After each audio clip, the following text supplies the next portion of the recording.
Team ಇಂಡಿಯಾದ star ಆಟಗಾರ ಕನ್ನಡಿಗ KL Rahul temple run ಅನ್ನು ಮುಂದುವರಿಸಿದ್ದಾರೆ. ಶ್ರೀ ದುರ್ಗಾ ಪರಮೇಶ್ವರಿ ಕ್ಷೇತ್ರಕ್ಕೆ ಭೇಟಿ ಕೊಟ್ಟಿದ್ದಾರೆ ಕೆಎಲ್ ರಾಹುಲ್ ಅವರು.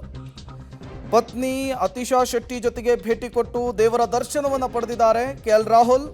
ಮಂಗಳೂರು ಹೊರವಲಯದ ಮುಲ್ಕಿ ಸಮೀಪದ ಬಪ್ಪನಾಡು ಕ್ಷೇತ್ರಕ್ಕೆ ವಿಸಿಟ್ ಮಾಡಿರುವಂಥದ್ದು.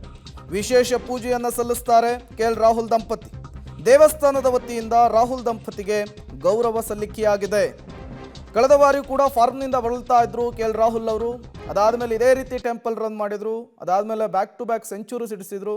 ಅದಾದಮೇಲೆ ಯಾವ್ಯಾವಾಗ ಈ ರೀತಿ ಫಾರ್ಮ್ನಿಂದ ಹೊರಗೆ ಬಂದರು ಅಥವಾ ಯಾವಾಗ ಸಮಸ್ಯೆಯನ್ನು ಎದುರಿಸಿದ್ರು ಆ ಸಂದರ್ಭದಲ್ಲೆಲ್ಲ ಕೆಎಲ್ ರಾಹುಲ್ ಅವರು ಈ ರೀತಿ ದೇವರ ದರ್ಶನವನ್ನು ಮಾಡ್ತಾ ಇರುವಂಥದ್ದು. ಈಗ ಶ್ರೀ ದುರ್ಗಾ ಪರಮೇಶ್ವರಿ ಕ್ಷೇತ್ರಕ್ಕೆ ಭೇಟಿ ಕೊಟ್ಟಿದ್ದಾರೆ ಸ್ಟಾರ್ ಕ್ರಿಕೆಟಿಗ ಕೆಎಲ್ ರಾಹುಲ್ ಅವರು. ದೇವರ ನಿರಂತರವಾದ ಸೇವೆಯನ್ನು ಯೋಗವಾಗಿ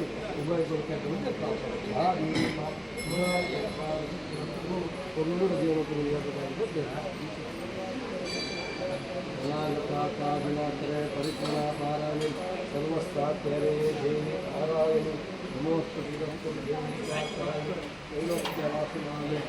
ಲೋಕಾಲ ವರದಾಮಹ ಮಹಾದೇವಿ ಮಹ ಪ್ರಾರ್ಥನಾ ವಿಶೇಷವಾಗಿ ಹನ್ನೆರಡು ಜನನ ಹೆಚ್ಚು ಮಟ್ಟದ ಸೇವೆಯನ್ನು ಮಕ್ಕಳ ಆಯುಷ್ಯ ಆರೋಗ್ಯವನ್ನು ಮತ್ತು ಸಕಲ ಪ್ರವೃತ್ತಿಗಳ ಯಶಸ್ಸನ್ನು